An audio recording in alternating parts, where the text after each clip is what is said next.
Bab 331. Ketika Baidi mendengar apa yang dikatakan Huan, terjadi keheningan sejenak. Seolah sudah mengambil keputusan, dia berkata kepada Sueling, "Aku akan menyelamatkan Xuan Wei. Tetaplah di sini dan lindungi Huan dan Sue Hui." Sueling mengerutkan kening. "Terlalu berbahaya bagimu untuk sendirian. Aku akan pergi bersamamu." Huan segera menggema, "Kalian bertiga bisa maju. Peluang menang akan lebih tinggi. Kalau saja dia tidak terlalu lemah dan takut menjadi beban, dia pasti akan mengikuti mereka untuk menyelamatkan mereka." Baidi tidak setuju. "Jika kita semua pergi, apa yang akan terjadi padamu?" "Aku akan baik-baik saja sendiri," Huan berjanji dengan sungguh-sungguh. "Little Green dan Little Lotus akan melindungiku. Jika keadaan menjadi lebih buruk, aku masih punya cara rahasia untuk melindungi diriku sendiri. Tidak akan ada masalah." Baidi masih khawatir meninggalkannya sendirian. Dia bersikeras meninggalkan seseorang untuk melindunginya. Huan menepuk dadanya dan berkata, "Aku bahkan bisa selamat dari Raja Iblis. Kamu bisa yakin dengan kemampuanku untuk bertahan hidup. Jika kamu benar-benar khawatir, temukan Xuan Wei sesegera mungkin dan kembalilah padaku." Setelah Huan berulang kali mendesak dan fakta bahwa perjalanan ini memang sangat berbahaya, Baidi akhirnya menerima sarannya. Baidi memeriksa area itu lagi. Setelah memastikan tidak ada bahaya, dia pergi bersama dua binatang berbulu dan menuju ke kota 10.000 binatang buas. Ketika semua orang pergi, Huan sendirian. Dia duduk di atas batu di tepi sungai, mengambil sebuah batu, dan melemparkannya ke sungai. "Anak nakal, mereka akan aman dalam perjalanan ini, kan?" Sistem tersebut berkata, "Jika Anda ingin mengetahui hasilnya, Anda dapat menggunakan topeng prediksi untuk melihat masa depan." "Bisakah topeng prediksi melihat masa depan yang ingin kulihat? Bukankah kau bilang bahwa masa depan yang dilihat topeng prediksi itu acak?" "Ini acak, tapi mungkin Anda akan beruntung dan melihat masa depan yang Anda inginkan." Huan berpikir sejenak, lalu menggelengkan kepalanya. "Aku tidak akan menggunakannya." "Mengapa? Aku tidak beruntung. Bagaimana jika aku melihat sesuatu yang tidak seharusnya?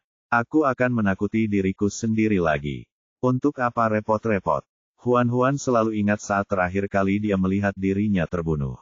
Adegan itu terlalu nyata. Bahkan sekarang, ketika dia memikirkannya, dia masih merasa takut. Sudah cukup baginya untuk mengalami kengerian seperti itu sekali. Ia tidak ingin hal itu terjadi lagi. Mengambil langkah mundur, bahkan jika dia cukup beruntung untuk melihat hasil operasi penyelamatan ini, bagaimana jika ternyata itu adalah tragedi?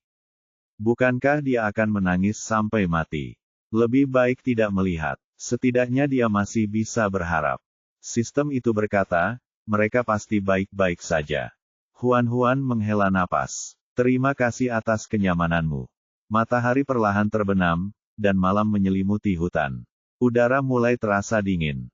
Huan menyalakan api, mengambil selimut, membungkus tubuhnya dengan selimut, dan mengembuskan udara panas ke tangannya. Sistem bertanya, "Apakah Anda ingin menonton sesuatu untuk menghabiskan waktu? Apakah kamu masih ingin menonton Pleasant Goat dan Big Wolf?" "Tidak, mari kita menonton film tentang vampir kali ini." Saat mendengar vampir, Huan teringat pada pria-pria tampan dari Twilight, jadi dia mengangguk cepat. "Oke, ayo kita tonton." Pada akhirnya, yang dimainkan sistem itu untuknya bukanlah film fantasi romantis yang indah di mana pria tampan dan wanita cantik saling jatuh cinta. Sebaliknya, itu adalah film horor. Para vampir dalam film-film itu masing-masing lebih menakutkan daripada yang lain. Taring mereka yang tajam dan wajah mereka yang ganas dapat membuat orang takut setengah mati. Huan gemetar ketakutan di tengah cerita, tetapi dia tidak dapat menahan keinginan untuk melihat apakah karakter utamanya terbunuh pada akhirnya. Dia meringkuk seperti bola dan terus menunduk sambil gemetar. Dia hanya menimbulkan masalah untuk dirinya sendiri. Tidak mudah untuk menonton keseluruhan film. Pikiran Huan masih dipenuhi dengan penampilan sang tokoh utama yang ganas sebelum ia meninggal. Ia berlumuran darah dan berteriak-teriak dengan gila. Dia meringkuk dalam selimut, tampak khawatir dan gelisah. Ketika dia melihat sungai, dia tidak bisa tidak membayangkan vampir bersembunyi di dalamnya. Ketika dia melihat hutan, dia tidak bisa tidak membayangkan vampir itu tiba-tiba keluar dari hutan dan menggigit lehernya. Semakin dia memikirkannya, semakin takut pula dia. Huan sangat marah. Bocah kecil, kau keterlaluan. Kau sengaja menggunakan film horor untuk menakutiku. Sistem itu berkata, jangan takut. Ayah akan melindungimu. Kau tidak bisa berubah menjadi seseorang yang bisa kuandalkan. Kau tidak bisa melindungiku sama sekali. Huho. Gadis bodoh, aku juga ingin menjadi manusia, tapi aku lemah.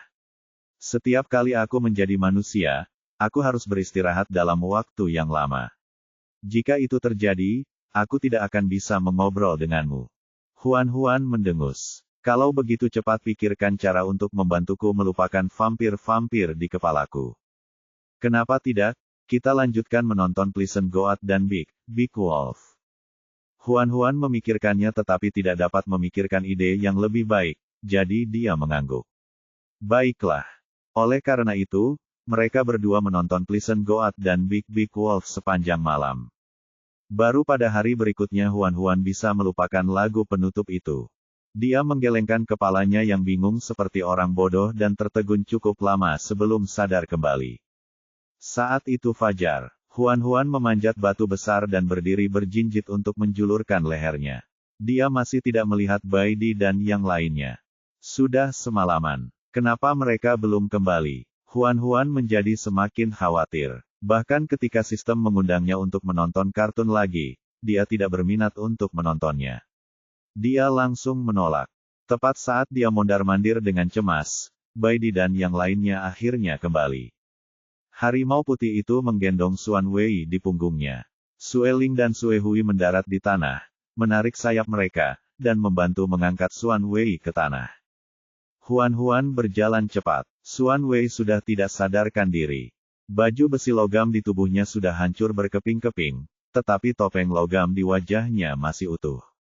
Postur tubuhnya jelas tidak normal. Ditambah dengan noda darah di tubuhnya, dia tampak sangat menyedihkan. Sue Hui berkata dengan ekspresi sedih, saya sudah memeriksanya. Luka di tubuhnya tidak fatal, tetapi dia kehilangan terlalu banyak darah dan semua tulangnya patah. Saya hanya bisa membantunya menghilangkan rasa sakitnya, tetapi saya tidak bisa mengobatinya.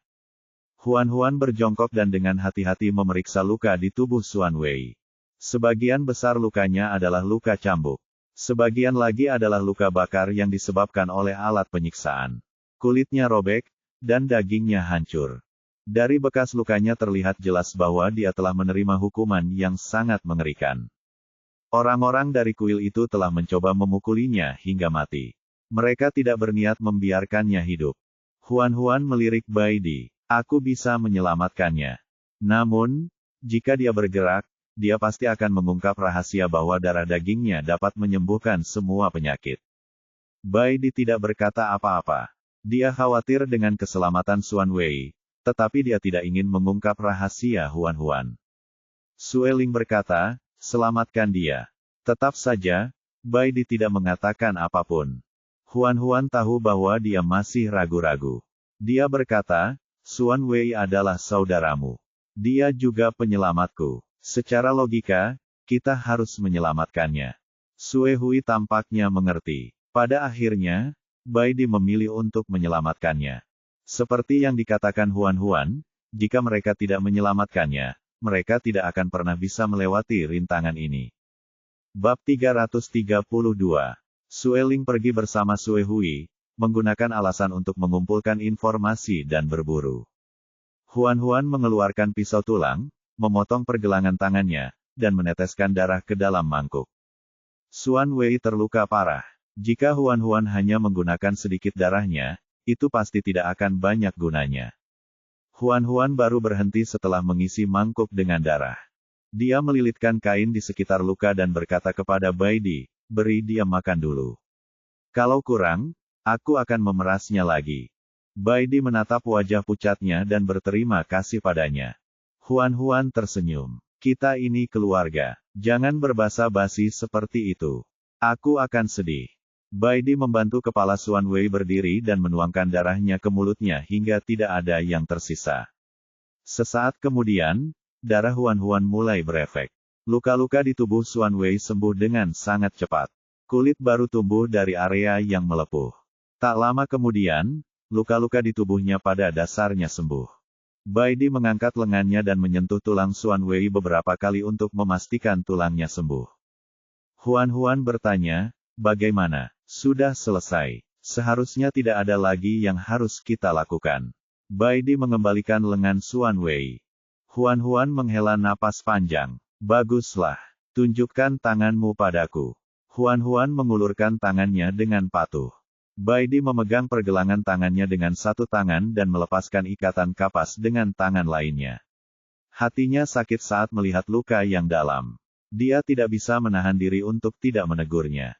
"Tidak bisakah kamu bersikap lebih lembut? Ini tanganmu sendiri. Tidakkah kamu tahu ini menyakitkan?" Huan Huan menyeringai dan berkata, "Dulu saya hanya menggigit jari, dan saya sudah lama tidak memotong pergelangan tangan. Saya tidak terbiasa dengan hal itu, jadi saya menggunakan sedikit lebih banyak tenaga daripada yang dibutuhkan. Saya akan mencoba memperbaikinya lain kali." Baidi tidak bisa berkata apa-apa lagi. Tidak akan ada waktu berikutnya. Ia mengoleskan obat dan melilitkan kain katun bersih di pergelangan tangan wanita itu. Kemudian, ia menundukkan kepala dan mencium luka di pergelangan tangannya melalui kain katun. Huan Huan menyentuh pipinya. "Jangan khawatir, aku akan baik-baik saja." Baidi menariknya ke dalam pelukannya dan membawakan buah beri merah yang sudah dicuci ke mulutnya. "Kamu berdarah banyak tadi. Makanlah beberapa buah beri merah untuk menyehatkan dirimu." Huan Huan membuka mulutnya dan memakan buah itu. Setelah memakan 7 atau 8 buah beri sekaligus, dia mengaku sudah kenyang. Baidi menyentuh perutnya untuk memastikan dia sudah kenyang. Kemudian, dia meletakkan buah beri merah itu dan berkata dengan lembut, "Tidurlah dan beristirahatlah." Dia sudah sangat lelah karena menonton kartun semalaman. Ditambah lagi dengan fakta bahwa dia telah kehilangan terlalu banyak darah, Huan Huan kelelahan. Dia meringkuk dalam pelukan Baidi yang hangat dan lebar, memejamkan mata, dan tertidur. Ketika dia bangun, dia menyadari bahwa hari sudah gelap. Sue Ling dan Sue Hui telah kembali. Xuan Wei sudah bangun. Mereka berempat berkumpul di sekitar api unggun, makan dan mendiskusikan perjalanan mereka. Baidi menatap Huan Huan dengan tatapan lembut. "Apakah kamu sudah bangun?" "Ya." Huan Huan secara naluriah mengangkat tangannya untuk menggosok matanya, tetapi Baidi menghentikannya. Dia berkata, "Jangan lakukan itu. Aku akan menggosoknya untukmu." Setelah benih kayu ilahi tumbuh, kemampuan penyembuhan diri Huan Huan menjadi sangat baik. Ketika dia bangun, dia merasa luka di pergelangan tangannya tidak lagi sakit. Lukanya seharusnya sudah sembuh sebagian besar. Namun, menghadapi kekhawatiran Baidi, Huan Huan masih memainkan sedikit trik. Dia menutup matanya dan membiarkan Baidi menggosok matanya. Baidi mengusapnya dengan lembut beberapa kali. "Apakah ini baik-baik saja?" "Ya." Huan Huan merasakan penglihatannya menjadi jelas. Dia menatap Xuan Wei, yang duduk di sebelah kanan Baidi, dan tersenyum manis. "Bagaimana perasaanmu?" Xuan Wei mengangguk sedikit, tatapannya lembut. "Aku sudah jauh lebih baik. Terima kasih. Seharusnya aku yang berterima kasih padamu. Kalau kau tidak menyelamatkanku, aku pasti sudah diikat di tiang pancang dan dipanggang." Sue Hui tertawa. "Kalian adalah keluarga. Apakah kalian harus saling berterima kasih?" "Tidak masalah sama sekali." Huan Huan menjulurkan lidahnya dan tersenyum nakal. Baidi menyelipkan rambutnya ke belakang telinganya. "Apakah kamu lapar?" Huan Huan menggelengkan kepalanya. "Aku belum mencerna buah beri merah yang kumakan sebelumnya. Aku tidak lapar." "Katakan padaku jika kamu lapar." Baidi dan yang lainnya melanjutkan diskusi mereka. Huan Huan bersandar patuh di lengan Baidi dan mendengarkan mereka dengan tenang. Mereka berdiskusi apakah akan langsung kembali ke Gunung Batu atau ke Divine Wood City. Menurut Baidi dan Sue Ling, mereka ingin pulang, tetapi orang-orang dari kuil 10.000 binatang tidak akan membiarkan mereka pergi begitu saja. Mereka mungkin akan mengejar mereka ke Gunung Batu. Pada saat itu, akan terjadi pertempuran sengit lagi di gunung batu itu. Sue Hui berkata, ikutlah denganku ke kota kayu suci untuk sementara waktu. Tidak akan terlambat untuk kembali ke gunung batu setelah keributan ini berlalu. Bai Di ragu-ragu. Jika kita pergi ke kota kayu suci, bukankah kita akan membawa para pengejar dari kuil 10.000 binatang ke sana? Jika kita menimbulkan masalah bagimu, Sue Hui berkata dengan yakin, jangan khawatir. Bahkan jika para pengejar itu datang ke kota kayu ilahi, mereka pasti tidak akan bisa memasuki kota itu. Mengapa? Karena kita memiliki perlindungan dari pohon suci. Siapapun yang mencoba melukai kota kayu suci akan dicegat di luar kota dan tidak bisa masuk. Bahkan jika tetua pertama dari istana kota 10.000 binatang datang sendiri, dia tidak akan bisa berbuat apa-apa. Bai Di dan Sue Ling tidak ragu-ragu. Mereka memutuskan untuk pergi ke kota kayu ilahi untuk bersembunyi. Bai Di meminta pendapat Xuan Wei, dan dia setuju. Sue Ling memanggil nama Huan Huan. Huan Huan bersandar di lengan Bai Di dan hendak tertidur ketika dia mendengar seseorang memanggilnya. Dia langsung mendongak dengan mata terbelalak. Hah! Melihat penampilannya yang bingung, dia sangat patuh dan imut. Sue Ling merasa hatinya gatal. Karena tidak dapat menahannya, dia menundukkan badan dan mendekatkan mulutnya ke mulut wanita itu. Sebelum Huan Huan sempat bereaksi, dia membuka paksa bibirnya dengan ujung lidahnya dan memasuki mulutnya. Dia memegang buah manis di ujung lidahnya. Buah itu dihancurkan, dan sari buah yang manis memenuhi mulutnya. Ujung lidah Sue Ling menjilati setiap inci mulutnya, memeras sari buah manis itu ke dalam mulutnya. Dia seperti binatang rakus yang makan tanpa lelah. Huan Huan tanpa sadar mengangkat kepalanya, memperlihatkan lehernya yang rapuh. Baru ketika dia hampir kehabisan napas karena ciuman itu, Sue Ling dengan enggan melepaskannya. Seutas benang perak tipis tergambar di antara bibir mereka. Sue Ling menjulurkan ujung lidahnya dan menelan benang perak itu. Pada saat yang sama, dia menjilati sudut mulutnya. Mata merahnya yang berapi-api menatap Huan Huan seolah-olah dia ingin menelanjanginya dan melahapnya. Ada rasa nafsu yang tak terlukiskan. Jantung Huan Huan berdegup kencang, tetapi dia segera menyadari bahwa dia masih berada dalam pelukan Bai Di. Xuan Wei dan Sue Hui juga memperhatikannya. Dia benar-benar tidak dapat mengendalikan dirinya dalam situasi seperti itu. Sungguh memalukan. Bab 333. Mereka awalnya berencana untuk beristirahat malam sebelum berangkat, tetapi mereka menyadari bahwa orang-orang dari istana Dewa Kota 10.000 binatang telah menyusul.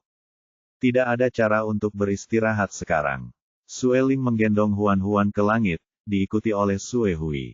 Bai Di dan Xuan Wei berubah menjadi harimau putih dan berlari ke bawah. Huan Huan menjulurkan kepalanya dari lengan Sue Ling dan menoleh ke belakang. Dia melihat banyak binatang buas mengikutinya di tanah dan di langit. Sosok mereka bersatu di malam hari dan menyerang seperti ombak. Sue Ling menundukkan kepalanya. Anginnya kencang. Sembunyi. Oke, Huan Huan dengan patuh mundur dan bersembunyi dalam pelukannya. Mereka melakukan perjalanan sepanjang malam tanpa berhenti untuk beristirahat. Para pengejar mereka secara bertahap tertinggal. Sue Hui berkata, kita masih harus melewati wilayah beberapa suku dari sini ke kota kayu suci. Mari kita coba bersembunyi dan tidak membiarkan siapapun melihat kita, agar kita tidak mendapat masalah. Bai Di, Sue Ling, dan Xuan Wei menyatakan bahwa mereka mengerti. Sedangkan Huan Huan, dia tertidur lagi. Meskipun luka di pergelangan tangannya telah sembuh, darah yang hilang tidak akan pulih dalam waktu dekat. Dia masih tampak pucat dan sakit-sakitan. Dia tidur dan beristirahat hampir sepanjang hari. Mereka mengingat instruksi Sue Hui dan dengan hati-hati menyembunyikan identitas mereka selama perjalanan. Kadang-kadang, mereka akan menemui satu atau dua masalah kecil, tetapi mereka akan segera menyelesaikannya. Mereka berhenti di sana-sini. Dalam sekejap mata, setengah bulan telah berlalu. Setiap kali Huan Huan terbangun, dia menyadari bahwa sekelilingnya telah berubah lagi. Perubahan yang paling kentara adalah tumbuh-tumbuhan di tanah menjadi lebih rimbun. Sejauh mata memandang, hutan-hutan besar membentang tak berujung hingga seakan-akan menjadi ujung dunia. Kulitnya berangsur-angsur membaik, dan dia akhirnya pulih. Huan melihat sekelilingnya dengan gembira. Ia merasa seperti sedang naik helikopter. Ia tidak hanya bisa merasakan sensasi terbang di ketinggian, tetapi ia juga bisa menikmati keindahan dunia. Rasanya luar biasa. Namun, setelah terbang selama hampir sebulan, kegembiraan Huan berangsur-angsur menghilang. Betapapun indahnya pemandangan, seseorang akan bosan melihatnya setelah sebulan. Huan mulai mencari sesuatu yang lain untuk dimainkan. Dia menatap sayap besar di belakang Sueling. Sayapnya yang merah dan besar mengepak ke atas dan ke bawah, dan bulunya berkibar tertiup angin. Posturnya sangat indah. Karena tidak mampu menahannya, dia mengulurkan tangan ke bahu Sueling dan menyentuh sayapnya. Tanpa diduga, Sueling membeku saat dia menyentuhnya. Dia bahkan lupa mengepakkan sayapnya. Keduanya langsung jatuh. Sepertinya akan terjadi tabrakan. Dia begitu ketakutan hingga berteriak, "Ah!" Sueling segera tersadar. Ia mengepakkan sayapnya dan sayapnya berhenti jatuh. Suehui terbang mendekat. Apa yang terjadi? Ekspresi pasrah yang langka muncul di wajah Sueling. Dia baru saja menyentuh sayapku. Mendengar ini, Suehui langsung mengerti apa maksudnya. Dia menutup mulutnya dan terkekeh. Jika dia suka menyentuhnya, biarkan saja. Sueling mengabaikan godaannya dan terus terbang maju dengan Huan di tangannya. Suara Baidi terdengar dari bawah. Aku baru saja mendengar Huan berteriak. Huan, kamu baik-baik saja. Huan menjawab, kami baik-baik saja. Kejadian kecil itu sudah berakhir. Huan tidak berani menyentuh sayap Sueling kali ini, tetapi matanya tanpa sadar tertuju pada sayapnya. Meskipun hanya sentuhan, rasanya sangat menyenangkan. Dia benar-benar ingin menyentuhnya lagi. Sueling memperhatikan tatapannya dan berkata tanpa daya, aku tidak bisa membiarkanmu menyentuhku di langit. Sesuatu akan terjadi. Bersikaplah baik. Huan sangat penasaran. Mengapa kamu bereaksi begitu kuat saat aku baru saja menyentuhmu? Sayap adalah bagian paling sensitif dari binatang berbulu. Sentuhan atau ciuman apapun akan menimbulkan reaksi yang sangat kuat. Bahkan Sueling tidak dapat menghindarinya. Sueling berkata penuh arti, nanti kalau kamu kawin sama aku akan biarkan kamu menyentuhku semau kamu. Huan tersipu. Kenapa kamu tiba-tiba menyebut soal kawin? Di antara burung, menyentuh dan mencium sayap lawan jenis sama saja dengan meminta seks. Mata Huan membelalak. Benarkah? Sueling tersenyum jahat. Sebenarnya, aku tidak keberatan berhubungan seks denganmu di langit. Selama kamu bisa menerimanya, aku bisa berhubungan seks denganmu kapan saja. Jangan main-main. Melihatnya tergagap karena takut, Sueling tidak bisa menahan tawa. Kamu bahkan bisa menerima lelucon. Kamu benar-benar imut. Huan segera menyadari bahwa dia telah ditipu. Dia sangat marah sehingga dia melambaikan tangannya dan meninju dadanya. Setelah melakukan perjalanan selama lebih dari sebulan, mereka akhirnya tiba di wilayah kota kayu ilahi. Sueling mendarat di tanah dan perlahan menatap hutan lebat di depannya. Dia sangat penasaran. Apakah kota kayu ilahi ada di sini? Ya, Suehui memimpin jalan menuju hutan. Hutan ini adalah area penjaga pohon dewa. Setelah memasuki hutan ini, kau tidak dapat berubah menjadi wujud binatang buas atau menggunakan kekuatan jiwa binatang buasmu lagi. Tidak ada binatang buas yang dapat terbang di langit. Itulah sebabnya dia berani mengatakan bahwa selama mereka mencapai kota kayu suci, para pengejar dari istana kota 10.000 binatang tidak akan bisa masuk. Hutan ini adalah tembok alami kota kayu suci. Tidak seorang pun dapat melewatinya. Sueling menggendong Huan dan berjalan di belakangnya. Baidi mengikutinya dari dekat, dan Xuan Wei adalah yang terakhir. Huan tidak dapat menahan diri untuk tidak mendesak ketika mendengar penjelasan Suehui. Kedengarannya sangat ajaib. Suehui menoleh dan tersenyum padanya. Ada banyak hal ajaib lainnya di kota kayu ilahi. Aku yakin kamu akan menyukai tempat ini. Pohon-pohon tinggi dan rimbun saling berdekatan, hampir menutupi langit. Semakin dalam mereka masuk, semakin sedikit sinar matahari yang mereka lihat. Namun ajaibnya, cahayanya tidak redup sama sekali. Hal ini terjadi karena di hutan tersebut terdapat sejenis jamur yang bersinar. Jamur ini tumbuh di setiap sudut hutan. Tudung jamur dengan berbagai ukuran memancarkan cahaya biru redup. Jamur tersebut seperti bola lampu kecil yang menerangi seluruh hutan. Sue Hui menjelaskan, ini adalah jamur cahaya bulan. Jamur ini hanya ada di kota kayu ilahi kita. Bukankah jamur ini cantik? Huan Huan menurunkannya. Dia berjongkok dan dengan lembut menyentuh jamur cahaya bulan dengan jari-jarinya. Jamur cahaya bulan bergoyang 2 kali. Beberapa spora biru kecil terbang keluar dan berputar mengelilingi Huan Huan. Huan Huan membelalakan matanya dan menatap pemandangan indah di depannya, seolah-olah dia sedang menonton film efek khusus. Dia mengulurkan telapak tangannya, dan spora mendarat dengan ringan di atasnya. Sue Hui tersenyum dan berkata, spora ini adalah hadiah dari jamur cahaya bulan. Sepertinya ia sangat menyukaimu. Bab 334. Ketika mereka mencapai bagian terdalam hutan, mereka akhirnya melihat pohon dewa yang legendaris. Batang pohonnya mencapai awan, dan dedaunannya yang rimbun menutupi langit bagaikan payung besar. Di antara dedaunan yang lebat itu ada beberapa bunga putih kecil. Huan Huan menatap pohon dewa di depannya dan tak dapat menahan diri untuk tidak mendesah. Betapa besarnya pohon itu. Pohon suci itu tiba-tiba bergerak. Ia menjulurkan dahannya dan membawakan sekuntum bunga putih kecil kepadanya.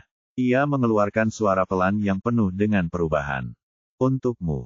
Huan Huan membeku. Pohon ini benar-benar bisa berbicara. Dan itu memberinya bunga. Di sampingnya, Sue Hui dengan cepat mendesak. Apa yang kau tunggu? Ini adalah hadiah dari pohon dewa. Cepatlah dan terimalah. Huan Huan segera mengulurkan tangan dan memetik bunga putih kecil itu. Terima kasih. Cabang pohon dewa itu dengan lembut menyentuh puncak kepalanya, seolah-olah seorang tetua membelai kepala seorang junior. Pohon itu dipenuhi dengan kasih sayang dan perhatian. Tak mau ditinggalkan, bunga teratai mengembangkan bunganya dan menyentuh dahan pohon dewa. Pohon dewa itu terkekeh dan menyentuh kelopak bunga teratai. Kemudian, ia mengeluarkan buah berbentuk bulat dan meletakkannya di depan bunga teratai. Bunga teratai membuka kelopaknya dan menelan buahnya. Buah ini tampaknya sangat bermanfaat baginya. Teratai menumbuhkan beberapa kelopak berwarna merah muda pucat. Ketika ia menyingkirkan kelopaknya, kuncup kecil itu menjadi bulat dan cantik.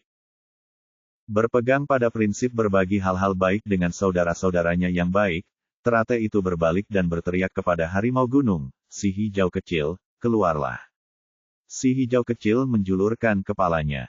Ia tampak agak pendiam. Tanaman merambatnya melilit erat bunga teratai. Ia dengan hati-hati menyapa pohon suci itu. Halo. Pohon dewa menyentuh tanaman merambatnya dan mengeluarkan buahnya. Si hijau kecil membungkus buah itu dengan tanaman rambatnya, tetapi tidak memakannya. Sebaliknya, ia menyerahkan buah itu kepada Huan Huan. Di sini, Nyonya. Melihat perbuatannya, teratai itu langsung menyesalinya. Kalau saja ia tahu lebih awal, ia tidak akan terburu-buru menelan buah itu. Seharusnya ia memberikan buah itu kepada induknya terlebih dahulu. Huan Huan mengambil buah itu dan melihatnya. Warnanya kuning pucat dan sedikit mirip aprikot. Aromanya juga samar-samar. Dia mengembalikan buah itu ke Little Green. Makanlah. Setelah mendapat izin dari majikannya, Little Green segera membuka mulutnya dan menelan buah itu. Dalam sekejap, duri beracun tumbuh di permukaan tanaman merambat itu. Kekuatannya meningkat, dan dengan senang hati ia mengambil keuntungan dari Huan Huan. Tanaman merambat itu menjangkau punggung tangan Huan Huan, ingin menggeseknya. Huan Huan dengan cepat menghindari tanaman merambat itu. Sekarang tubuhmu penuh duri. Kau tidak bisa menggesek tubuhku dengan santai seperti sebelumnya.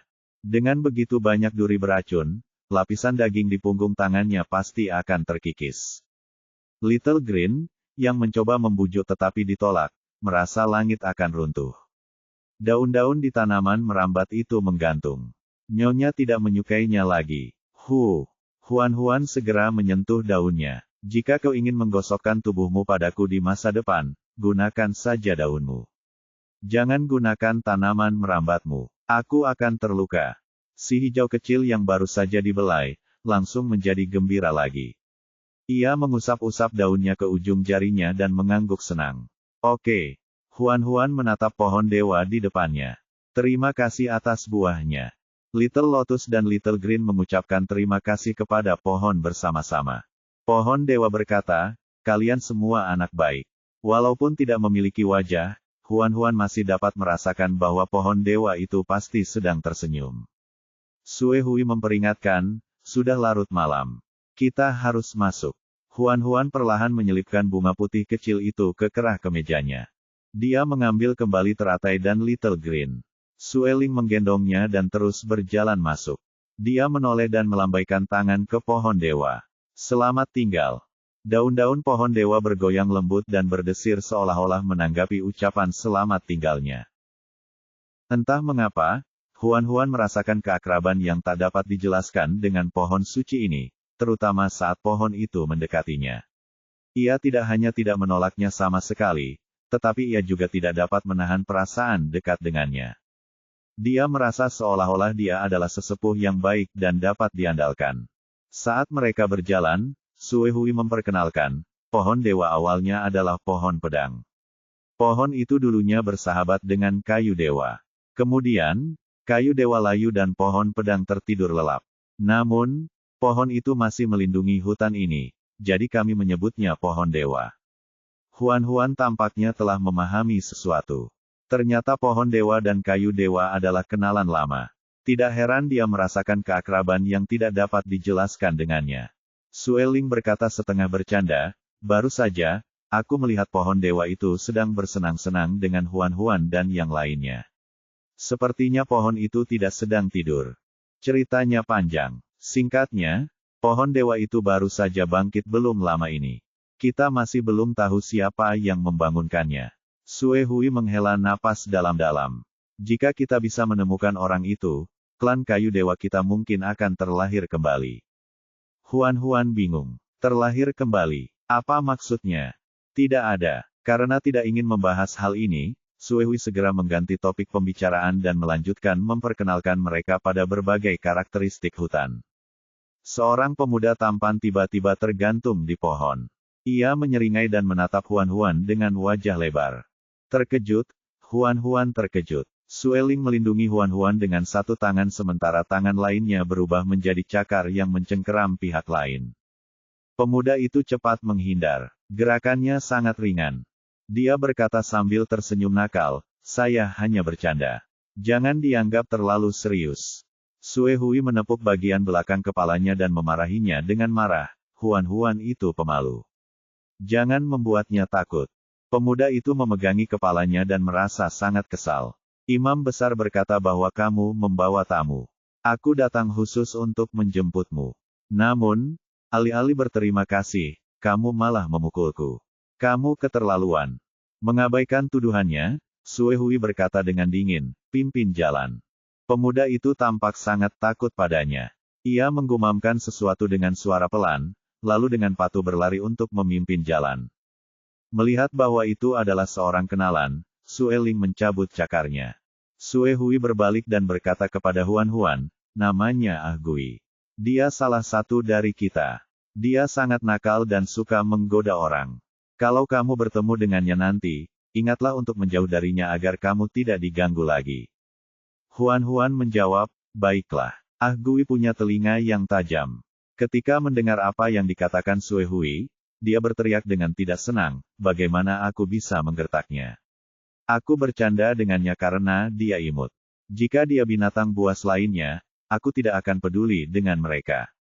Sue Hui langsung membeberkannya. Sudahlah, jangan cari alasan. Kamu hanya berpikir dia bodoh dan mudah diganggu. Huan-Huan menatapnya dengan penuh semangat. Apakah aku bodoh? Sue Hui tenang. Kamu terlihat imut saat kamu bodoh. Huan-Huan, dia sama sekali tidak merasa terhibur. Apa yang harus dia lakukan? Tak lama kemudian, mereka mendengar Ah Gui berseru, kami di sini. Sinar matahari mengalir turun dari atas, menerangi dunia. Bab 335. Kota kayu ilahi dibangun di hutan. Semua rumah dibangun dari kayu dan dedaunan. Rumah-rumah tersebut terletak di dahan-dahan, dan tanaman merambat digunakan untuk membangun jembatan di antara setiap pohon untuk membentuk kota langit. Sebuah sungai mengalir di bawah pepohonan. Sesekali, beberapa hewan kecil berlarian melewatinya. Kicauan burung yang merdu bergema di hutan. Sejauh mata memandang, tempat itu bagaikan berada di negeri dongeng, indah dan penuh mimpi. Sambil berjalan, Sue Hui berkata, kita akan menemui pendeta tinggi di kuil terlebih dahulu. Setelah itu, kami akan mengantarmu beristirahat. Kuil kayu ilahi terletak di pohon terbesar di kota. Pohon itu begitu besar sehingga dibutuhkan lebih dari 20 orang dewasa untuk mengelilingi batangnya. Ah Gui berkata, kalian bisa masuk sendiri. Aku tidak akan masuk. Sue Hui meliriknya. Kau takut pendeta agung akan menceramahimu lagi, kan? Setelah ketahuan, Ah Gui langsung marah besar karena malu. Dia membalas dengan marah, dia baik pada semua binatang, tapi dia sangat tegas padaku. Aku tidak suka berada di dekatnya. Dengan itu, dia lari tanpa menoleh ke belakang. Sue Hui tersenyum pelan tanpa daya. Ah Gui adalah anak pendeta agung. Pendeta agung memiliki harapan besar padanya. Terkadang, dia terlalu kasar, menyebabkan Ah Gui menjadi sedikit canggung. Saat kau bertemu pendeta agung nanti dan jika dia bertanya tentang Ah Gui, katakan padanya bahwa dia ada urusan dan pergi lebih dulu. Jangan katakan padanya apa yang baru saja dikatakan Ah Gui. Huan mengangguk. Saya mengerti. Ayo masuk. Mereka menaiki tangga dan memasuki kuil. Batang pohon itu benar-benar kosong. Lantai pertama sangat kosong, dan hanya beberapa hamba dewa yang sedang menyapu. Sue Hui menuntun Huan dan yang lainnya menaiki tangga spiral. Tangga kayu berderit saat mereka melangkah. Ketika mereka sampai di lantai kedua, mereka akhirnya bertemu dengan pendeta tinggi kuil kayu suci, Bi Huan. Nama Bi Huan sangat cocok untuknya. Dia memiliki mata hijau, rambut putih panjang, dan banyak kerutan di sudut matanya. Namun, dia tetap terlihat sangat energik. Ia duduk di kursi rotan kuno. Di dinding di belakangnya, ada berbagai tanaman merambat. Banyak di antaranya yang berbunga kecil. Tanaman itu sangat indah.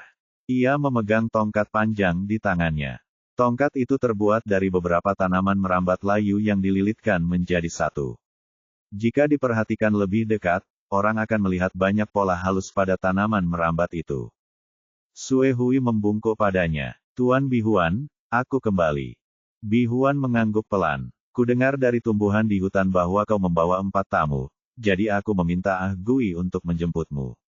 Kau melihatnya, kan? Sue Hui mengangguk. Dia yang membawa kita ke sini. Lalu mengapa aku tidak melihatnya? Kemana dia pergi untuk bersenang-senang? Katanya, dia bilang ada yang harus dilakukan, jadi dia pergi duluan. Sudut mulut Bi Huan berkedut saat dia mencibir. Masalah serius apa yang mungkin sedang dia hadapi? Dia hanya mengikuti teman-temannya untuk menggali telur burung. Melihat dia menunjukkan tanda-tanda kemarahan, Sue Hui segera mengganti topik pembicaraan. Aku yang membawa Huan ke sini. Dia adalah keturunan yang kuceritakan sebelumnya. Kedatangan orang-orang seperti dia membuat Bi Huan untuk sementara mengesampingkan masalah putranya. Dia mengikuti tatapan Sue Hui dan melihat Lin Huan. Dia tersenyum dan bertanya, kamu Lin Huan? Huan mengangguk. Halo, Imam Besar. Bi Huan melambaikan tangan padanya. Kemarilah dan biarkan aku melihat lebih dekat. Huan ragu sejenak sebelum melangkah mendekat. Ketika dia mendekat, Bi Huan langsung mencium aura kayu ilahi pada dirinya. Setelah memastikan bahwa dia memang keturunan klan kayu ilahi, dia tidak bisa menahan senyum. Dia mengangkat tangannya untuk menyentuh kepalanya. Gadis baik, aku tahu kau telah menderita di kuil 10.000 binatang buas. Kau tidak perlu takut lagi. Huan mengangguk. Terima kasih. Kalian semua adalah keluargaku. Kalian tidak perlu bersikap formal seperti itu. Huan menjawab, baiklah. Melihat betapa gugupnya dia, Bi Huan tahu bahwa karena dia baru saja tiba, dia tidak akan bisa terbiasa untuk sementara waktu. Dia menghiburnya dengan penuh perhatian, berkata, tidak peduli apa yang telah kamu alami di masa lalu, kamu telah kembali ke kota kayu suci sekarang. Ini adalah rumahmu. Tidak peduli apa yang terjadi di masa depan, kota kayu suci akan menjadi pendukung terkuatmu. Janji ini mengandung banyak makna. Huan merasa sedikit tersanjung. Meskipun dia tersentuh, dia menjadi semakin gugup. Jika Bihuan tahu kalau dia bukan dari klan kayu dewa, dia pasti akan sangat marah dan kecewa, bukan? Bihuan memperhatikan bunga putih kecil yang disematkan di kerah bajunya dan berhenti sejenak. Ini bunga dari pohon dewa, kan? Huan mengangguk. Pohon dewa memberikannya kepadaku. Sepertinya pohon dewa sangat menyukaimu, kata Bihuan lega. Selama kamu mengenakan bunga ini, kamu bisa pergi kemana saja di kota kayu dewa. Huan tidak menyangka bunga putih kecil memiliki makna seperti itu. Kesannya terhadap pohon dewa meningkat lagi. Bihuan melirik Baidi, Sueling, dan Xuan Wei. Dibandingkan dengan kebaikan yang ditunjukkannya kepada Huan, dia jauh lebih sopan kepada Baidi dan dua orang lainnya. Kalian pasti sudah bekerja keras untuk datang jauh-jauh ke sini. Pergilah dan beristirahatlah untuk malam ini. Aku akan mengadakan jamuan selamat datang untuk kalian besok. Silakan datang. Baidi, Sueling, dan Xuan Wei masing-masing berkata, kamu terlalu sopan. Setelah keluar dari kuil, Suehui membawa Huan, Baidi, dan yang lainnya ke sebuah pohon besar. Mereka menaiki tangga yang terbuat dari tanaman merambat. Itu adalah rumah pohon 2 lantai. Rumah itu sangat indah. Sueli berkata, rumah ini dulunya adalah tempat tinggal salah satu temanku. Sekarang setelah dia pindah bersamaku, rumah ini kosong sejak saat itu. Biarkan aku membantumu membersihkannya. Kamu bisa tinggal di sini malam ini. Aku akan mencarikanmu rumah yang lebih luas besok. Huan segera berkata, jangan repot-repot. Menurutku tempat ini cukup bagus. Bagaimanapun, mereka hanya tinggal di sini untuk sementara waktu. Setelah menghindari pusat perhatian, mereka akan pergi. Tidak perlu terlalu banyak basa-basi. Suehui berkata bahwa dia ingin membersihkan tempat itu, tetapi Huan tidak bisa membiarkannya melakukannya sendiri. Akhirnya, Huan, Baidi, Sueling, dan Xuan Wei membersihkan rumah bersama-sama. Suehui meminta seseorang mengirimi mereka banyak buah dan sayuran. Binatang buas yang tinggal di kota kayu suci semuanya vegetarian. Pada prinsipnya, daging tidak diperbolehkan di kota kayu suci, tetapi tidak masalah jika Anda memakan daging tanpa terlihat. Suehui berhenti sejenak sebelum mengingatkan mereka, kalian tidak boleh berburu binatang apapun di hutan. Kalau tidak, pohon dewa akan marah. Baidi dan Xuan Wei hanya bisa setuju. Huan adalah omnivora dan bisa makan apa saja. Tidak masalah jika dia berdiet vegetarian, tetapi Baidi dan Xuan Wei tidak tahan. Mereka harus makan daging untuk mempertahankan energi yang dibutuhkan tubuh mereka. Untungnya, masih ada banyak daging di tempat itu. Itu cukup untuk mereka makan untuk sementara waktu. Bahkan jika mereka sudah selesai memakan daging di ruang tersebut, mereka masih dapat menggunakan ruang tersebut untuk mengirim pesan kepada Suang Yun dan Sang Ye untuk meminta mereka membantu memburu mangsa dan menaruhnya di ruang tersebut. Bab 336. Jamuan penyambutan diadakan di lantai pertama kuil kayu suci. Ada meja dan kursi yang terbuat dari kayu, serta cangkir dan piring yang terbuat dari rumput dan kelopak bunga. Tempat dan tata letaknya memiliki aura yang menyegarkan. Karena Baidi dan Xuan Wei tidak suka makan sayur, mereka tidak menantikan jamuan penyambutan klan kayu ilahi. Namun ketika hidangan disajikan, mereka terkejut menemukan daging. Diiris tipis-tipis. Warnanya putih dan tidak diberi bumbu apapun. Kelihatannya sangat ringan, tetapi dibandingkan dengan buah dan sayuran, rasanya jelas lebih sesuai dengan selera Baidi dan Xuan Wei. Baidi mencoba memakannya, tetapi yang mengejutkan, itu bukan daging. Rasanya sangat lembut di mulutnya. Rasanya sedikit seperti daging berlemak, tetapi tidak berminyak seperti daging. Ada sedikit aroma di mulutnya. Melihat ekspresi bingung Baidi, Suehui berinisiatif menjelaskan, ini adalah hidangan yang terbuat dari jamur cahaya bulan. Jamur ini lembut dan lezat. Rasanya sangat mirip dengan hidangan daging yang disukai para karnivora. Jadi aku secara khusus meminta seseorang untuk menyiapkannya untukmu. Mendengar ini, Huan penasaran dan mencoba jamur cahaya bulan. Rasanya sungguh lezat. Dia berbisik kepada Baidi, saat kita sampai di rumah, kita akan menanam beberapa jamur juga. Jamur sangat lezat jika digunakan untuk membuat sup. Jamur juga lezat jika ditumis dengan sayuran dan dimasak dalam hotpot. Memikirkan berbagai cara memakan jamur, Huan tidak dapat menahan diri untuk menelannya lagi. Bai Di tahu persis apa yang dipikirkan wanita itu saat melihat kerakusannya. Dia tersenyum penuh pengertian. Baiklah. Demi menyambut Huan, Bi Huan secara pribadi menghadiri jamuan penyambutan. Ia meminta seseorang untuk membawakan 5 cangkir embun buah untuk Huan dan Xuan Wei. Embun buah itu ada di dalam cangkir kayu. Huan mengintip dan menyadari bahwa isi di kelima cangkir itu berwarna berbeda. Isi gelas di depannya berwarna merah muda dan terlihat sangat lucu. Isi cangkir Bai Di berwarna emas, milik Sueling berwarna oranye merah, dan milik Xuan Wei berwarna hijau muda. Bi Huan tersenyum. Saya sendiri yang membuat embun buah. Semoga Anda menyukainya. Sue Hui menatap mereka berlima dengan iri. Imam besar tidak hanya membuat embun buah yang lezat, tetapi juga memiliki berbagai macam efek magis. Misalnya, secangkir embun buah merah muda Huan memiliki efek mempercantik wajah seseorang. Aku hanya pernah meminumnya sekali di masa lalu, dan imam besar tidak pernah membuatnya untukku lagi. Huan berkedip. Aku bisa memberimu setengah milikku. Sue Hui menjadi gembira mendengar ini dan hendak menyetujui ketika dia dihentikan oleh batuk Bi Huan.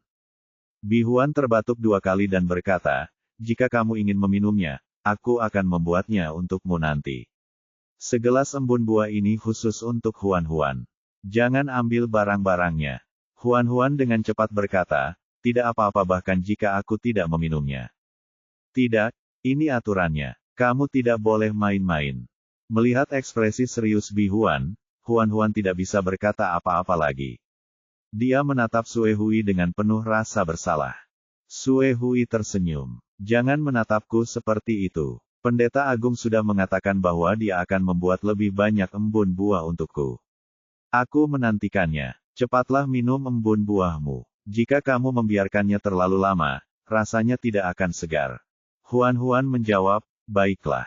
Dia mengambil cangkir dan menyesapnya sedikit. Rasanya asam dan manis dengan aroma buah yang menyegarkan. Rasanya memang lezat. Huan meneguk lagi minumannya dalam jumlah banyak. Bi Huan bertanya, bagaimana rasanya? Enak sekali. Puji Huan tulus. Aku senang kamu menyukainya. Bi Huan merasa sangat lega. Jika ada kesempatan di masa depan, aku akan membuatkanmu beberapa cangkir embun buah lagi. Huan merasa tersanjung dan segera melambaikan tangannya. Kamu sangat sibuk. Aku sangat puas karena kamu meluangkan waktu untuk membuatkanku secangkir embun buah. Kamu tidak perlu membuang-buang waktumu untukku. Bi Huan memperhatikan penampilannya yang penurut dan imut dan tidak bisa menahan diri untuk tidak menghela nafas. Kamu anak yang baik. Kalau saja anakku penurut dan bijaksana seperti kamu. Mendengar itu, dia melihat sekeliling dan menyadari bahwa tidak ada tanda-tanda Ah Gui di meja. Dia menoleh untuk melihat kereta luncur. Di mana Ah Gui? Sue Hui berpikir sejenak sebelum berkata, perutnya sakit tadi. Dia mungkin pergi ke kamar mandi. Dia baru saja selesai berbicara ketika Ah Gui muncul. Ketika Bi Huan melihatnya, dia bertanya, bukankah aku sudah memberitahumu kemarin bahwa ada jamuan selamat datang hari ini? Kemana saja kau tadi? Kenapa kau baru datang sekarang? Ah Gui tidak melihat Sue Hui mengomel padanya. Dia membuka mulutnya dan berbohong secara acak, aku tidak sengaja jatuh ketika aku keluar tadi dan mengotori bajuku. Aku hanya kembali untuk berganti pakaian. Sue Hui menutupi dahinya. Sungguh rekan setim yang bodoh. Bi Huan menoleh ke arah Sue Hui. Bukankah kamu baru saja mengatakan perutnya sakit? Sue Hui tidak bisa berkata apa-apa. Dia hanya bisa menundukkan kepalanya dan menerima omelan itu. Bi Huan mencibir. Tidak apa-apa kalau dia main-main, tapi kamu melindunginya. Kalian berdua saling melengkapi dengan sangat baik. Sue Hui selalu mau mengakui kesalahannya. Dia segera mengangguk dan berkata, kau benar. Bi Huan. Ah Gui berkata dengan kaku, datanglah padaku jika kau ingin mengatakan sesuatu. Jangan marah pada suster Sue Hui. Sue Hui segera menatapnya tajam untuk menghentikannya menambah bahan bakar ke dalam api. Bi Huan mengerutkan kening. Ada apa dengan sikapmu? Kaulah yang melakukan kesalahan. Tidak bisakah aku mengatakan beberapa patah kata saja?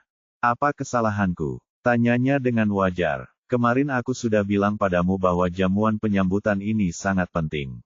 Kenapa kau terlambat? Apa kau mengabaikan apa yang kukatakan?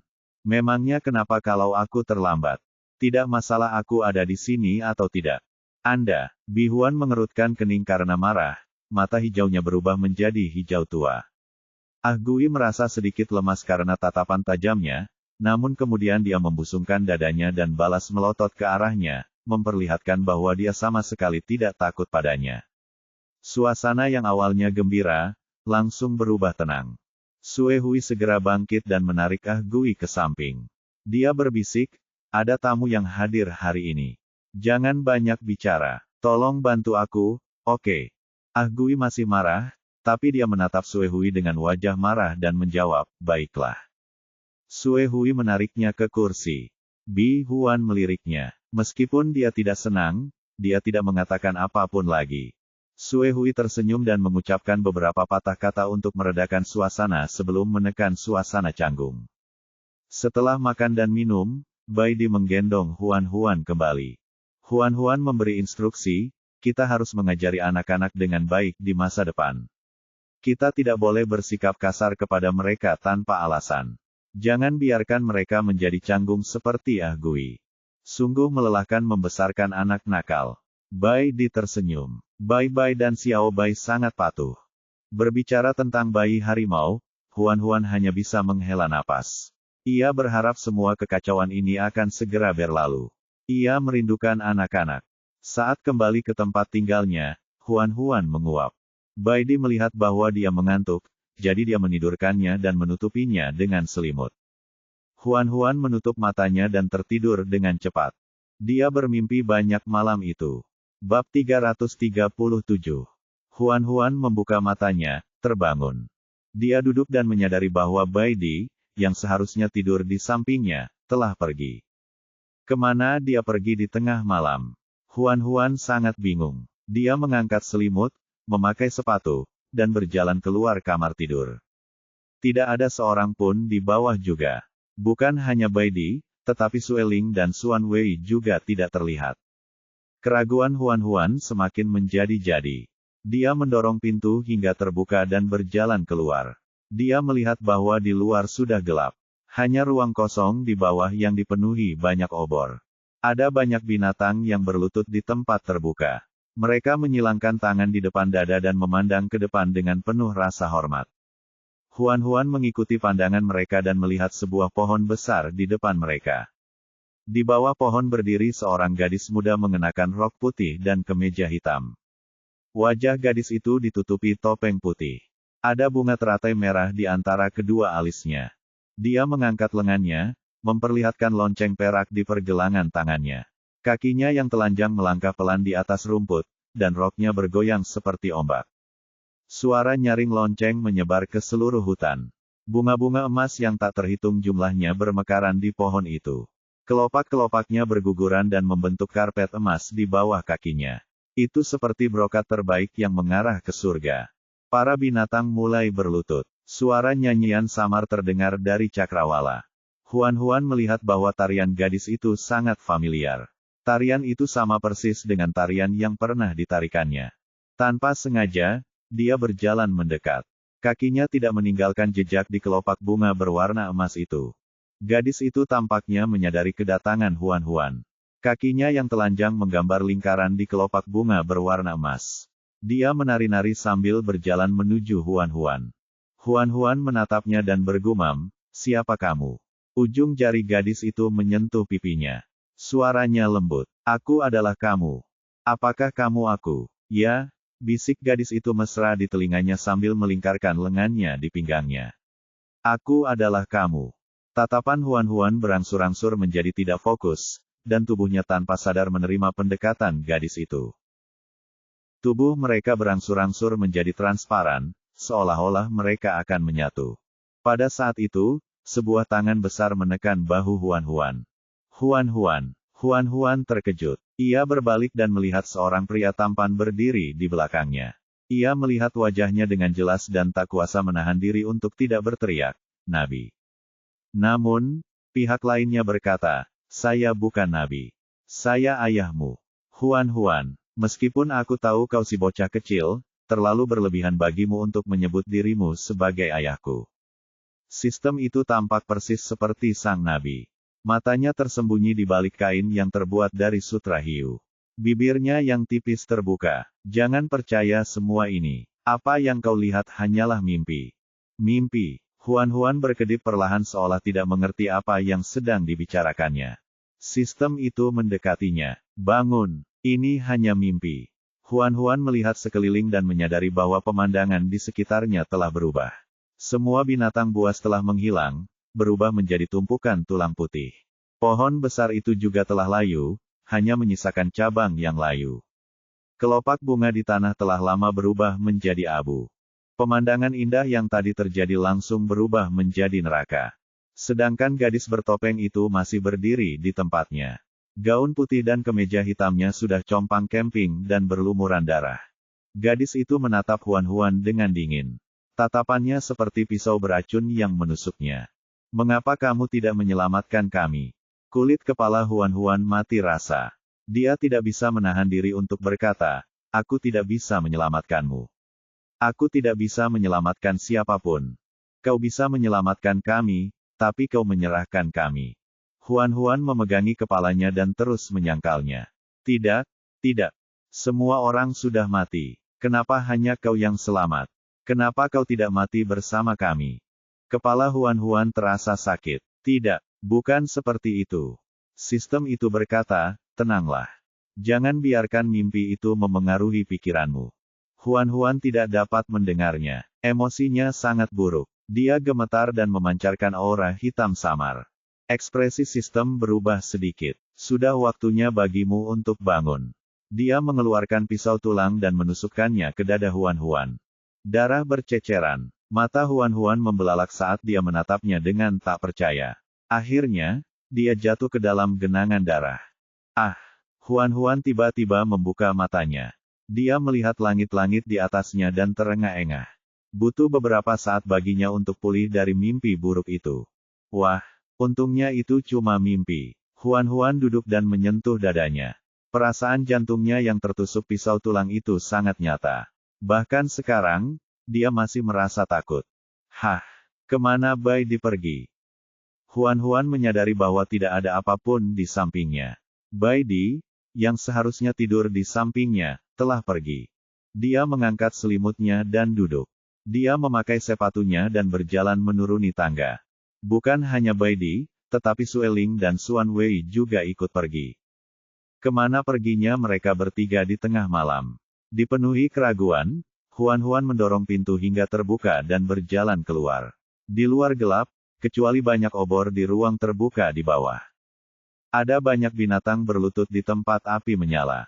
Di bawah pohon, seorang gadis muda mengenakan gaun putih dan kemeja hitam menari dengan topeng putih. Sebuah bel berbunyi dengan nyaring. Huan menatap pemandangan di depannya dengan linglung. Mengapa dia kembali? Gadis penari itu melihat Huan datang dan berhenti menari. Dia mengulurkan tangannya ke arah Huan. Kau di sini. Huan sangat terkejut. Siapa kamu? Aku adalah kamu. Gadis itu memeluk Huan seolah ingin menjadi satu dengannya. Sistem itu muncul lagi dan menarik Huan kembali. Dia mengerutkan kening dan bertanya, mengapa kamu kembali ke sini? Huan menatapnya dengan linglung. Aku tidak tahu. Kenapa kita ada di sini lagi? Tanpa sepatah kata pun, sistem itu mengeluarkan pisau tulangnya. Mungkin sedikit sakit, tapi ini satu-satunya cara agar aku bisa mengusirmu. Pisau tulang itu menusuk dadanya lagi, dan darah memenuhi udara.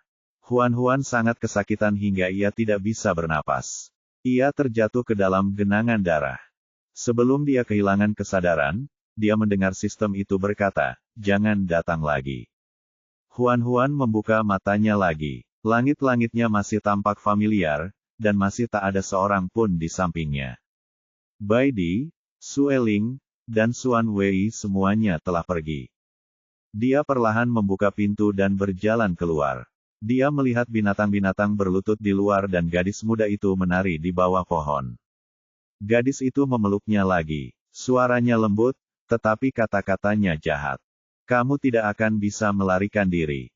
Sistem itu muncul lagi. Dia mengulurkan tangan dan menarik Huan-Huan. Bukankah aku sudah bilang padamu untuk tidak datang lagi? Tanyanya tanpa daya. Huan-Huan ingin menangis. Aku juga tidak ingin datang, tetapi setiap kali aku membuka mata, aku merasa masih dalam mimpi. Apa yang bisa kulakukan? Aku juga putus asa. Sistem itu mendesah. Dia mengeluarkan pisau tulangnya. Aku merasa seperti maniak pembunuh sekarang. Huan-Huan ketakutan saat melihat pisau itu, tetapi jika dia tidak membiarkan pria itu menusuknya, dia tidak akan bisa meninggalkan mimpinya. Dia hanya bisa menutup matanya dan menggertakkan giginya. Ayo! Pisau tulang itu menusuk dadanya, menyebabkan dia terbangun lagi.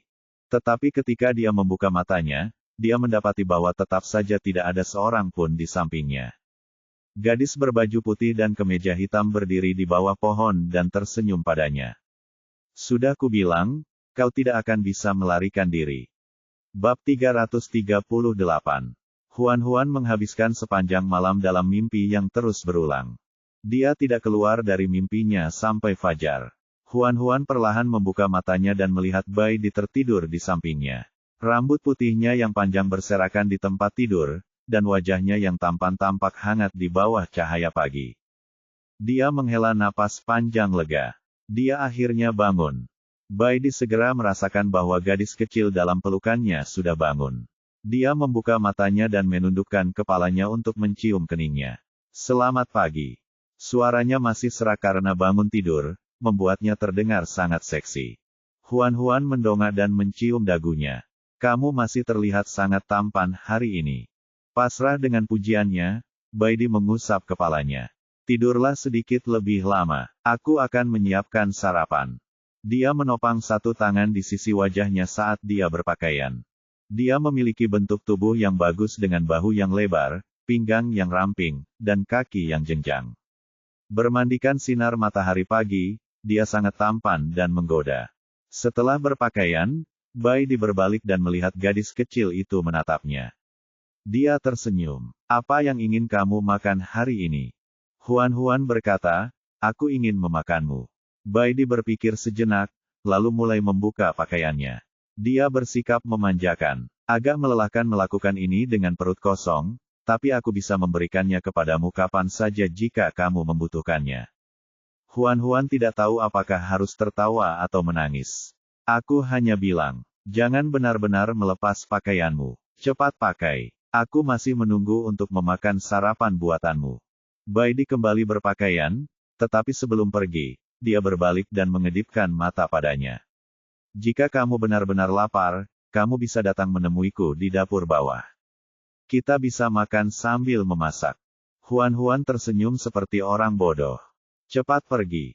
Setelah Bai Di pergi, Huan-Huan berbaring sendirian di tempat tidur. Anda membaca di situs salinan konten kami. Silakan salin dan cari tautan ini, URL, untuk mendukung kami.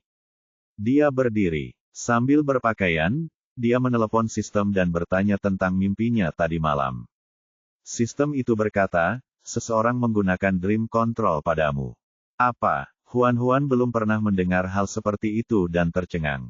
Sistem itu menjelaskan dengan sabar, pengendalian mimpi adalah teknik rahasia yang memungkinkan seseorang memasuki mimpi orang lain. Semua yang Anda lihat dalam mimpi Anda diatur oleh pihak lain. Mereka sengaja membiarkan Anda melihat pemandangan itu dan membuat Anda mempercayainya. Begitu Anda tenggelam dalam mimpi, Anda akan menjadi boneka mereka. Mimpi semalam terasa sangat nyata. Huan-Huan hampir mempercayainya. Emosinya begitu tak terkendali hingga ia hampir kehilangan kendali. Untungnya, di saat-saat kritis itu, sistem menusuknya dan membangunkannya dari mimpinya. Huan-Huan tak kuasa menahan diri untuk menyentuh dadanya saat memikirkan hal itu. Ia tampak sedih. Apakah kau ingat berapa kali kau menusukku tadi malam? 32. Huan-Huan merasa ngeri. Kau menghitung setiap kali kau menusukku. Kau gila.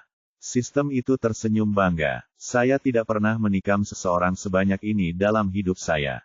Tentu saja, saya harus mengingat berapa kali. Ini bisa dianggap sebagai salah satu prestasi saya. Hati Huan-Huan terasa sakit. Ayah bejat itu menikam putrinya 32 kali berturut-turut. Apakah itu karena hilangnya moral atau hilangnya rasa kemanusiaan? Sistem, aku memanggilmu, ayah, tapi kau menyerangku. Bagaimana aku bisa tidur di malam hari? Sistem, surga bersalah karena membiarkan orang gila lahir, dan ini akan mengakibatkan kebencian seumur hidup. Sistem tidak dapat menahannya lagi. Cukup sudah. Huan-Huan memegangi dadanya, 32 tebasan. Hatiku masih sakit. Itu hanya mimpi. Bagaimana mungkin itu menyakitkan jika kamu hanya bermimpi? Kamu benar-benar pandai membuat keributan. Apakah kamu ingin dipeluk, dicium, dan aku menggendongmu? Ya, sistem itu berkata dengan dingin, enyahlah. Huan-Huan terisak. Ayah, cintailah aku lagi. Tidak ada cinta, hanya kebencian. Apakah kau ingin aku menusukmu beberapa kali lagi? Terima kasih, tapi tidak. Huan-Huan menolak dengan cepat. Dia berpakaian dan berjalan menuruni tangga. Sueling duduk di bawah sinar matahari sambil menyisir bulu-bulunya. Dia melihat Huan-Huan datang dan dengan santai mengambil sehelai bulu untuknya. Menurutku bulu ini cocok dengan gaya rambutmu hari ini.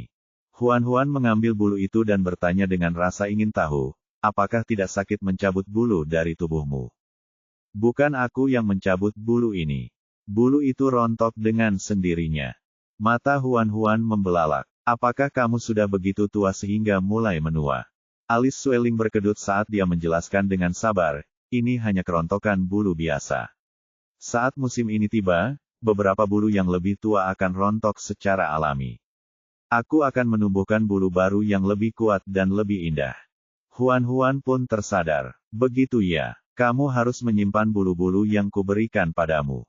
Jika kamu kehilangannya, aku akan memukulmu. Huan-Huan mendengus. Jika kau berani memukulku, aku akan membuatmu berlutut di papan cuci. Sueling bertanya, apa itu papan cuci? Barang yang sangat berguna yang khusus digunakan untuk mencuci pakaian dan menghukum suami pada saat yang bersamaan. Baidi mengeluarkan sarapan yang telah disiapkannya. Isinya adalah daging cincang panas dan sup sayuran. Baidi dan Xuan Wei hanya makan daging cincang. Sesekali, mereka minum beberapa suap sup.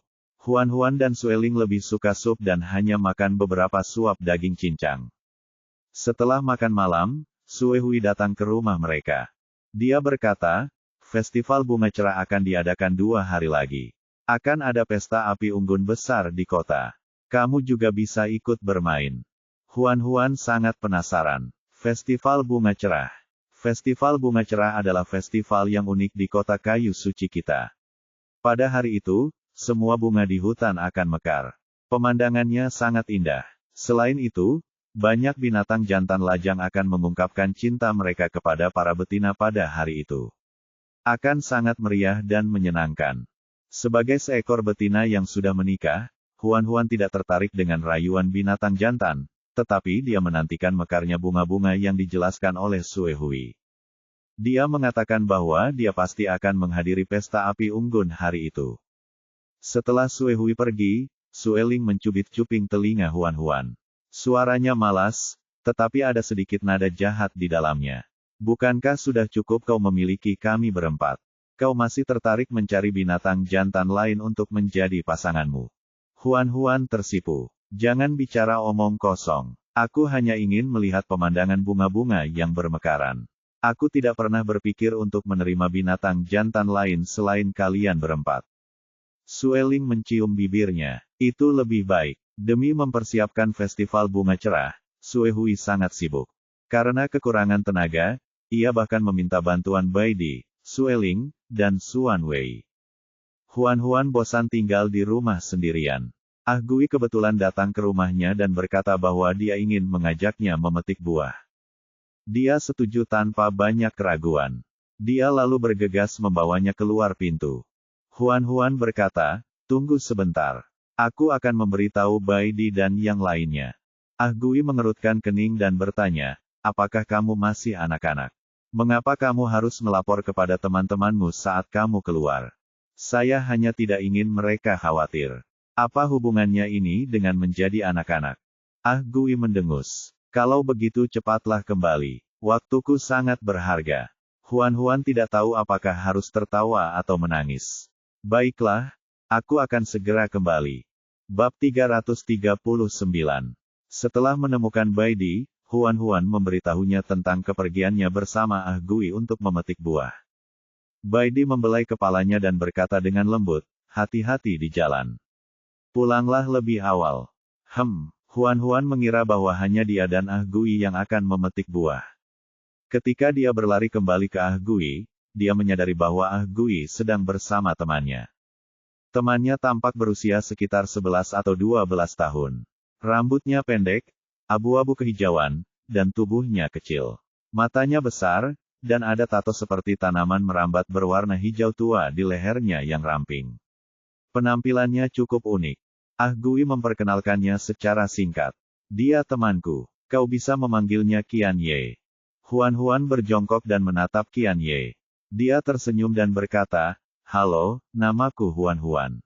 Qian Ye memiringkan kepalanya dan menatapnya, tampak imut. Huan tak kuasa menahan diri untuk menyentuh kepalanya yang berbulu.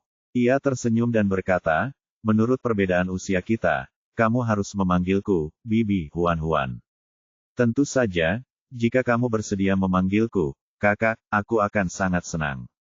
Ketika melihat apa yang dilakukannya, Ah Gui membuka mulutnya seolah ingin mengatakan sesuatu, tetapi dia teringat apa yang baru saja dikatakan Qian Ye kepadanya. Dia kemudian menutup mulutnya dan tidak bersuara. Qian Ye mengedipkan matanya yang besar. Kakak, Mehem. Huan merasa dia sangat imut sehingga dia tidak bisa menahan diri untuk tidak mengulurkan tangan dan menggendongnya. Jalan pegunungan tidak mudah untuk dilalui. Aku akan menggendongmu, oke.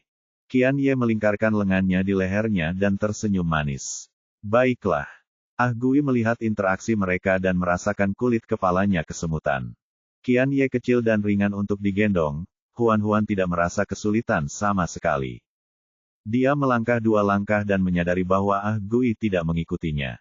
Dia menoleh ke belakang dan melihat bahwa Ah Gui masih berdiri di sana dengan linglung. Dia bertanya setelah merasa aneh, bukankah kamu mengatakan bahwa waktumu sangat berharga? Mengapa kamu tidak berjalan? Ah Gui menjawab, dalam perjalanan. Dia bergegas ke depan dan memimpin jalan. Jamur cahaya bulan tumbuh di mana-mana di hutan.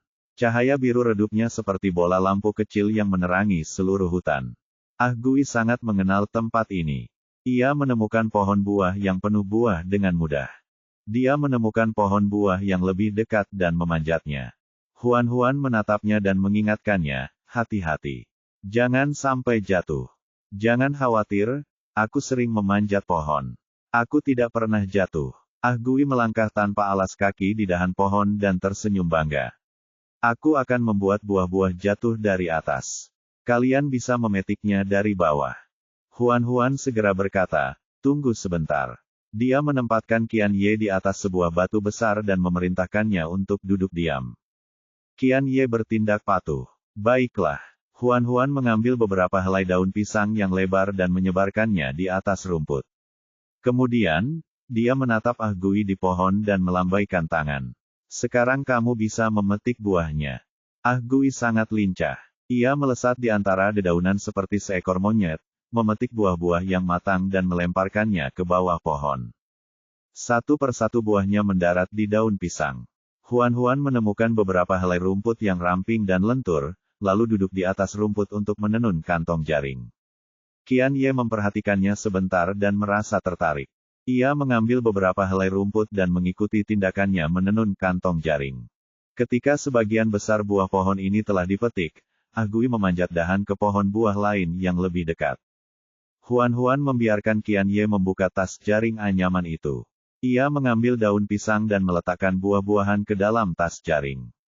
Kemudian, ia mengencangkan kembali lubang tas jaring itu. Mereka bisa membawanya kembali seperti ini. Ini sangatlah nyaman. Qian Ye terkejut. Kau sangat pintar memikirkan metode yang begitu brilian. Melihat anak laki-laki kecil yang lucu itu dengan mata terbelalak, Huan tidak dapat menahan diri untuk tidak mengulurkan tangannya dan mencubit wajahnya. Saya mempelajarinya dari orang lain. Qian Ye tampaknya tidak menyangka wajahnya akan dicubit. Dia tidak bisa menahan diri untuk tidak tercengang. Huan tersenyum dan bertanya, kamu sangat imut. Orang tuamu pasti juga sangat tampan, kan? Qian Ye menunduk. Orang tuaku sudah tiada. Huan segera berkata, maaf. Aku seharusnya tidak bertanya. Tidak masalah. Mereka sudah meninggal bertahun-tahun. Aku sudah melupakannya. Huan hendak menghiburnya ketika dia mendengar Gui memanggil. Ada sarang lebah besar di pohon ini. Huan segera berdiri. Cepat turun. Jangan sampai disengat lebah. Jangan khawatir, mereka tidak akan bisa menyengatku. Gui berjongkok di batang pohon dan menatap sarang lebah besar di depannya dengan mata terbelalak. Matanya bersinar. Jika ada sarang lebah, pasti ada madu. Dia suka madu yang manis itu. Daun-daun di pohon itu rimbun. Melalui celah-celah dedaunan, Huan hanya bisa melihat Gui samar-samar, tetapi dia tidak bisa melihat gerakannya dengan jelas. Dia menunggu sebentar. Dia tidak melihatnya melempar buah-buahan itu atau bergerak ke tempat lain. Huan tidak dapat menahan diri untuk bertanya, apa yang kamu lakukan di sana? Gui tidak menjawabnya. Qian Ye lah yang menjawab mewakilinya. Gui sedang bersiap mengambil sarangnya. Apa? Huan terkejut. Apakah dia gila? Dia bahkan berani menyerang sarang lebah. Qian Ye menatap pohon itu. Ya, dia sudah melakukannya. Huan segera berteriak, Gui, turunlah. Sayangnya, dia terlambat. Gui telah menendang sarang lebah itu ke tanah. Sarang lebah itu besar sekali, diameternya sekitar 1 meter. Saat menyentuh tanah, sarang lebah itu terbelah. Madu manis tumpah keluar melalui celah, dan aroma manis yang kaya dan khas madu menyebar. Qian Ye tidak bisa menahan diri untuk tidak mengendus. Baunya sangat manis. Huan melihat banyak sekali lebah hitam keluar dari sarangnya. Mereka menyerangnya seperti awan hitam, membuatnya sangat takut hingga ia hampir menangis. Kamu masih makan saat ini. Lari.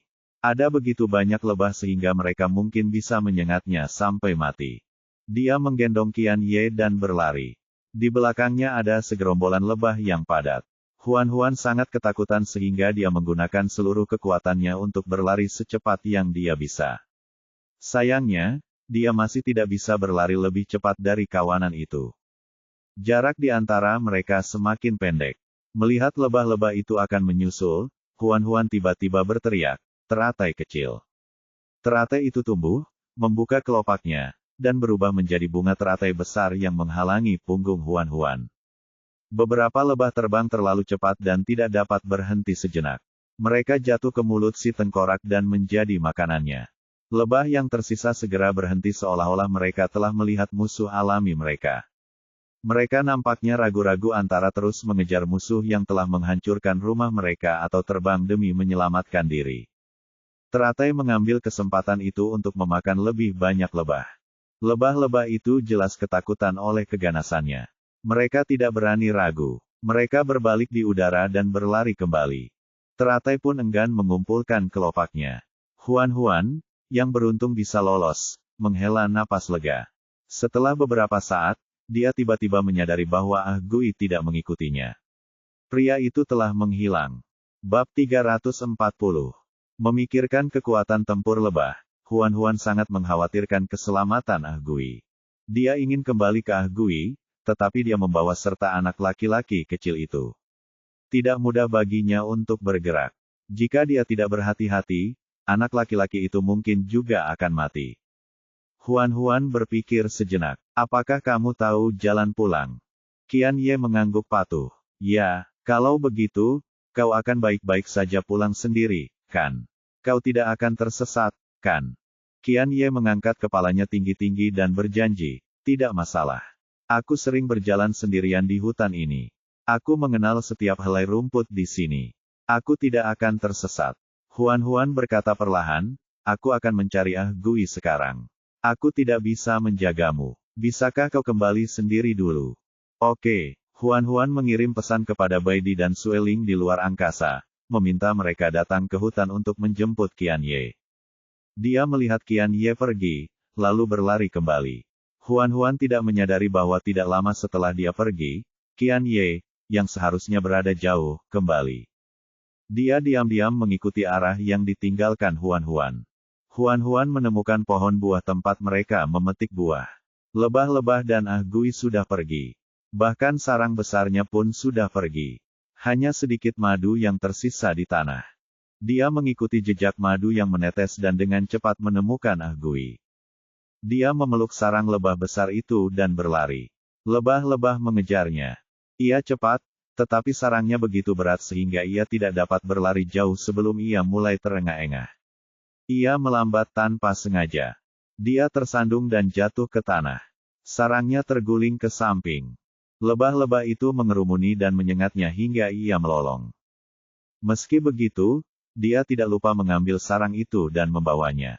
Huan-Huan yakin dengan perilaku bunuh dirinya. Dia mengeluarkan sehelai kulit besar dan menutupinya dengan tubuhnya sebelum bergegas mendekat. Dia meraih lengan Ah Gui dan menariknya ke dalam pelukannya. Dia melilitkan kulit itu di tubuh mereka berdua. Lebah-lebah menyerbu dan hanya bisa menyengat kulit itu. Telinga mereka dipenuhi dengungan. Huan-Huan menyeret Ah Gui ke depan. Ah Gui berteriak, "Sayangku, apa kau masih memikirkan madu itu sekarang? Apa kau ingin mati?" Huan-Huan kehilangan kesabarannya atas kejenakaannya. Mengabaikan perlawanannya, dia menariknya ke sungai dan terjun ke dalam air. Airnya memercik tinggi. Keduanya menyelam ke dalam air. Ah Gui mencoba berdiri, tetapi Huan-Huan dengan kuat memegang bahunya dan melarangnya pergi. Lebah-lebah itu terbang di atas sungai. Mereka tidak bisa masuk ke dalam air dan hanya bisa berputar-putar dengan gelisah. Setelah beberapa saat, mereka tidak dapat menemukan target untuk diserang, jadi mereka berbalik dan terbang menjauh. Baru ketika kawanan itu sudah jauh barulah Huan-Huan menarik Ah Gui keluar dari air. Mereka berdua terengah-engah. Ah Gui berjuang keras untuk mencapai tepi pantai, namun ia terpeleset dan jatuh lagi ke dalam air. Melihat ini, Huan-Huan tertawa terbahak-bahak. "Bisakah kamu lebih bodoh lagi?" Ah Gui bangkit berdiri. Dia melotot ke arah Huan-Huan dan hendak membalas ketika dia melihat wajahnya dan membeku. Pada saat ini, cadar di wajah Huan-Huan telah tersingkap, memperlihatkan penampilannya secara keseluruhan. Rambut panjangnya yang basah masih menetes, dan tidak ada cacat pada wajahnya yang cerah dan elok. Dia seperti mutiara laut dalam yang telah dipelihara selama ribuan tahun, memancarkan cahaya yang indah. Terutama saat dia tersenyum. Pancaran wajahnya hampir cukup terang untuk menutupi matahari dan membakar mata. Huan-Huan tersenyum sejenak. Ketika dia menatapnya tanpa berkedip, dia langsung menyentuh pipinya. Tabirnya telah jatuh. Dia tertawa datar. "Kenapa kau menatapku?" Ah Gui bergumam sambil linglung, "Wajahmu. Aku tahu wajahku menakutkan, tapi kamu tidak perlu terkejut seperti itu." Huan-Huan merangkak ke darat dengan tangan dan lututnya, lalu menemukan kerudung sutra salju baru untuk menutupi wajahnya. Dia menoleh ke arah Ah Gui dan melihat dia masih berdiri di sungai, tertegun. Dia masih terpesona dengan kecantikannya dan tidak dapat kembali sadar untuk waktu yang lama. Dulu dia tidak pernah tahu bahwa sekadar tatapan mata dapat mengguncang jiwanya. Huan-Huan berkata perlahan, "Mengapa kamu masih berdiri di dalam air? Apakah kamu tidak menginginkan madumu?" Mendengar kata madu, Ah Gui kembali tersadar. "Oh, aku akan segera ke sana." Dia memanjat tepi sungai dan berlari untuk mengambil sarang lebah itu. Huan-Huan melihat sarang lebah itu dan bertanya, "Apakah kamu benar-benar akan membawa pulang sarang lebah sebesar itu?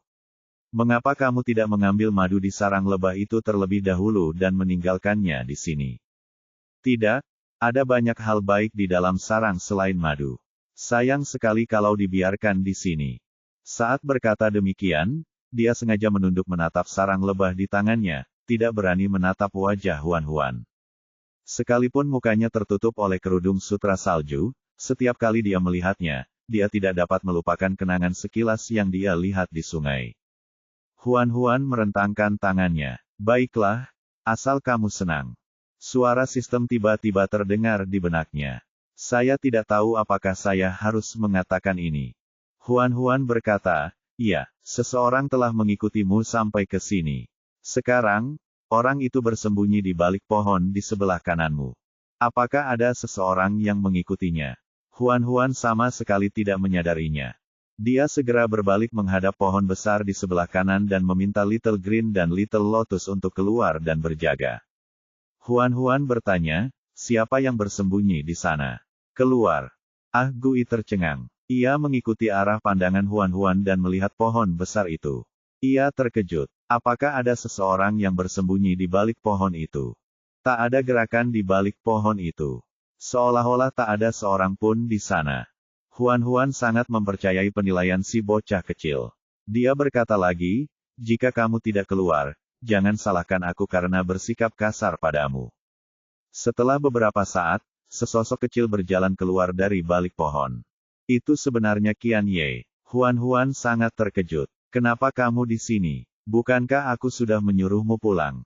Qian Ye tersenyum manis. Aku khawatir dengan keselamatanmu, jadi aku mengikutimu diam-diam. Jika kamu dalam bahaya, aku bisa membantu. Huan hampir terpesona oleh senyum anak kecil itu lagi.